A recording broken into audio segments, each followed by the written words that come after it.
वक्त एक मंजर हम देख सकते हैं, पाकिस्तान की भी बारी आ सकती है। क्या पाकिस्तान भी अगला टारगेट हो सकता है? पाकिस्तान का हक बनता है कि पाकिस्तान इसराइल के खिलाफ ईरान की अस्करी मदद करे। मगर क्यों? इसराइल ने भारत के साथ मिलकर पाकिस्तान पर तकरीबन 1 महीना पहले हमला किया था। ये सारे ड्रोन जो पाकिस्तान पर गिरे थे आकर, ये इसराइली ऑफिसर्स, इसराइली कमांडोज चला रहे थे जो पाकिस्तान पर गिरे आकर। तो जाहिर है कि हमने इसराइल, आप जो देख रही हैं अभी भी आप एग्जैक्टली एक सेम सिनेरियो देख रहे हैं। पूरी दुनिया में जो एग्रेसर्स हैं वो आपको इकट्ठे होते हुए नजर आएंगे। आप देखें इसराइल एग्रेशन कर रहे है, दूसरी तरफ इंडिया एग्रेशन कर रहा है, और आप देख रहे हैं इनका आपस में स्ट्रेटेजिक अलायंस है। पाकिस्तान को खींचने का, इस कॉन्फ्लिक्ट में पाकिस्तान को घसीटने का एक मुहिम चल रही है। ईरानी दारुल हुकूमत तेहरान के मुख्तलिफ इलाकों में 5 कार बॉम्ब धमाकों ने शहर को हिला कर रख दिया है। तेहरान की एक बड़ी पाइपलाइन भी तबाह कर दी गई है। और तोबा तोबा तोबा। अगर आपको कुछ शिकायत है तो उन शिकायत को पेश करने का पॉलिटिकल फोरम होना चाहिए। ये थोड़ी कि आप उठा के असला लेकर खड़े हो जाए। खुदा न ख्वास्ता इसके बाद उसकी एडवेंचर, उसकी दूसरा निशाना पाकिस्तान हो सकता है। और इस शख्स ने, देखिए आपने कहा अगला टारगेट पाकिस्तान, यस वो तो नेतन्याहू खुद कह रहा है कि ईरान के बाद पाकिस्तान है, उसमें तो शक ही नहीं। सर ये कहा है आज हमारे जो ईरान के बाद पाकिस्तान है, ये कहा है बेंजामिन नेतन्याहू ने। शदवानियां हमसे छुपी हुई नहीं है। भारत ने ईरान के में बैठकर भी पाकिस्तान के खिलाफ काम किया है। इसमें इजराइल, अमेरिका, भारत 3 इंतहा पसंद सोचें जो है दुनिया की इस वक्त यकजा हैं। ये असल में जो आप बात कर रहे थे ग्रेटर इसराइल फार्मूला है, जिसने पाकिस्तान तक आना है। ठीक कह रहा है बरलास, ईरान के बाद बारी पाकिस्तान की है। और इसके लिए अगर हमको ईरान के अंदर जाकर भी इसराइल को रोकना पड़ता है तो ये हमारे कौमी मफाद में है। हमारे खिलाफ इजरायली मीडिया और इंडियन मीडिया में खबरें चल रही हैं कि हमने ईरान को बैलिस्टिक मिसाइल्स के पार्ट्स दिए हैं। अब हमारे जो सिक्योरिटी सर्विसेज हैं उन्होंने कह दिया ये बकवास है, ऐसी कोई बात नहीं है, ये प्रोपेगेंडा है। तो ईरान के बाद पाक का नंबर देख करके लाल टोपी रोने लगा। जी हाँ दोस्तों, लाल टोपी अब रो रहा है और ईरान से बदला लेने की बात कर रहा है। वीडियो को पूरा देखेंगे, फिर बात करेंगे इस मामले के बारे में। तो चलिए पहले वीडियो देखते हैं, मिलते हैं वीडियो के लास्ट में। इसराइल के इब्तदाई हमले के बाद के जिसमें एक बहुत बड़ी तादाद में ईरान की अस्करी और एटमी क़यादत मारी गई थी और उनका एयर डिफेंस और डिफेंस इंफ्रास्ट्रक्चर तबाह हुआ था, तो इस वक्त सूरत हाल ये है कि बेशक ईरान शदीद नुकसान उठा रहा है, क्योंकि ईरान के पास एयरफोर्स की शदीद कमी महसूस हो रही है। इसराइल से लेकर ईरान तक तमाम एयर स्पेस ईरान के कंट्रोल में नहीं है, वो इसराइल के पास है। बीच में तमाम मुसलमान ममालिक ऐसे हैं, यानी लेबनान, सीरिया, इराक, जिनकी एयर डिफेंस या एयरफोर्स बिल्कुल ख़त्म हो चुकी है, और ये ममालिक लिटरली हेडलेस स्टेट्स हैं। ये इस काबिल ही नहीं है कि नेटो और अमेरिकन और इसराइलीज की एयर सुपीरियॉरिटी को चैलेंज कर सकें या इनको रोक सकें। नतीजा ये है कि इसराइल के पास तेहरान तक लिटरली फ्री रन है।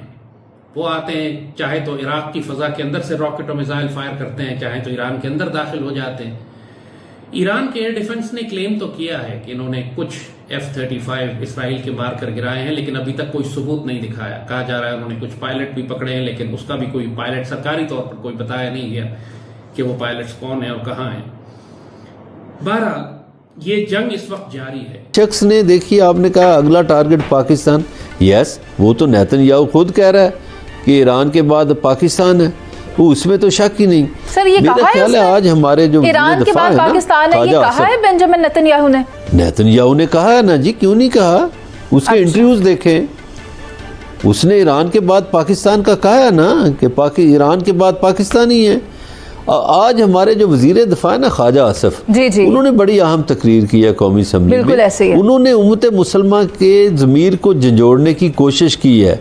अच्छा, ये जो यहूद व नसारा की आप बात करती हैं, ये देखिए कुरान पाक की बड़ी वाज़ेह आयात हैं कि वो उन्हीं में से हैं जो उनका साथ देंगे ना यहूद व नसारा का।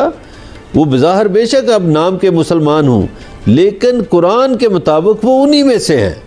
वो उनका फिर मुसलमानों से कोई ताल्लुक वास्ता नहीं। पाकिस्तान ने बहुत खुलकर ऐलान किया है कि वो हर सतह पर ईरान की हिमायत करेगा, चाहे वो अक़वाम मुत्तहिदा में हो, डिप्लोमेटिक हो, सिफारती हो, सियासी हो, इखलाकी हो या अस्करी का जिक्र तो नहीं किया पाकिस्तान ने, लेकिन यकीनी तौर पर यह बात समझ में आती है। हमने पाकिस्तान पर जो उसने हमले किए थे उसका बदला भी लेना है, اور ویسے بھی ان یہودیوں کے ساتھ مسجد اقصی پر قبضہ کرنے کی وجہ سے ہماری ان سے خوریز دشمنی ہے. اب جبکہ یہ ایران پر حملہ کر رہے ہیں تو اس کا مطلب بھی بہت واضح ہے کہ یہ سیریا اور عراق کی طرح ایران کو بھی تباہ کر کے یہاں پر یا تو ایک ہیڈ لیس انارکک اسٹیٹ بنا دیں تاکہ پورے ملک میں داعش کی طرح کے دہشت گردوں کو پھیلا دیا جائے، یا یہاں پر شاہ آف ایران کی حکومت کو لے آئیں کہ جس کا مطلب ہے کہ یہاں اسرائیل کا ایک دوسرا دارالحکومت قائم ہو جائے گا. تل اویو کی طرح تہران جو ہے وہ اسرائیل کا ایک کیپٹل بن جائے گا، کیونکہ شاہ آف ایران کا یہ جو بیٹا ہے یہ مکمل طور پر یہودی ہے. اس کی بیٹی نے بھی ایک یہودی سے شادی کی ہے اور یہ مکمل طور پر اسرائیل کے انٹرسٹ پروٹیکٹ کرے گا. اور اگر اس قسم کی ایک اسرائیل نواز حکومت پاکستان کے مغرب میں قائم ہو جاتی ہے تو یہ پاکستان کے لیے شدید ترین خطرات کا باعث ہوگا. تو بالکل لاجیکل بات ہے، ہماری نیشنل سیکیورٹی کا یہ تقاضا ہے کہ ہم اسرائیل کو ایران میں داخل ہونے سے روکیں. سر میں ابھی تک نا برلا صاحب آگے بڑھ نہیں پا رہی ہوں. میں نے کل پوری گفتگو سنی بنجامن نتن یاہو کی ایران پر اٹیک کرتے وقت جو پالیسی اختیار کی جا رہی تھی، ریزنز جو بیان کی جا رہی تھی، اس میں مجھے کہیں پر بھی پاکستان کا نام نہیں دکھائی دیا. آپ کس انٹرویو کی بات کر رہے ہیں؟ مجھے کنفیوژن میری یہ دور کر دیں اگر آپ. منیزے آپ نتن یاہو کے پرانے انٹرویوز اٹھائیں، ان کو دیکھیں. یہ ویڈیو انٹرویوز ہیں، میں کوئی کسی اخباری انٹرویو کی تو بات نہیں کر رہا. سر حوالہ کیا ہے اس کا؟ کیا وہ یہ چاہتا تھا کہ پاکستان اس کو تسلیم کرے؟ کیا یہ بات تھی؟ نہیں، وہ کہتا ہے یہ دنیا کے لیے خطرناک ہیں یہ ممالک. وہ ایران کو خطرہ سمجھتا ہے، اس کے بعد وہ کہتا ہے پاکستان خطرہ ہے. اچھا، پاکستان کا ایٹمی پروگرام تو اسرائیل کو بہت عرصے سے چپ رہا ہے، یہ کس کو نہیں پتا. وہ کہتا ہے کہ جی یہ تو خطرناک لوگ ہیں، ان کے پاس ایٹم نہیں ہونا چاہیے. اور یہ عجیب طریقہ ہے کہ اسرائیل کے پاس ایٹم ہونا چاہیے، باقی کسی کے پاس نہیں ہونا چاہیے. یہ آپ اس کے انٹرویوز دیکھیں. آپ لوگ جانتے ہیں اسرائیل اور ایران کے بیچ میں یدھ چل رہا ہے، لیکن پاکستان کو ڈر ہے. اور جو آپ لوگوں نے سنا لال ٹوپی کو جو بول رہا ہے کہ ہمیں اسرائیل سے بدلہ لینا ہے، اور اسرائیل نے آپریشن سندور کے دوران جو بھارت کے دوارا چلایا گیا اس میں جو بھارت کا سمرتھن کیا تھا، اس لیے ہمیں اب ایران کا سپورٹ کر کے اسرائیل سے بدلہ لینا چاہیے. وہیں دوستوں، جو پاکستانی لوگ ہمیشہ جھوٹ پھیلاتے رہتے ہیں، جیسا کہ آپ لوگوں نے دیکھا ہوگا آپریشن سندور کے دوران جو پاکستانی لوگ، یہی لال ٹوپی، یہی ہلالی، فضا خان، جو بھی جتنے بھی پاکستانی یوٹیوبرز ہیں، انہوں نے دیکھا ہوگا کہ فیک نیوز پھیلانے میں لگے ہوئے تھے کہ بھارت کے ہم نے اتنے فائٹر جیٹس مار گرائے، ہم نے بھارت کو اتنا زیادہ نقصان کر دیا.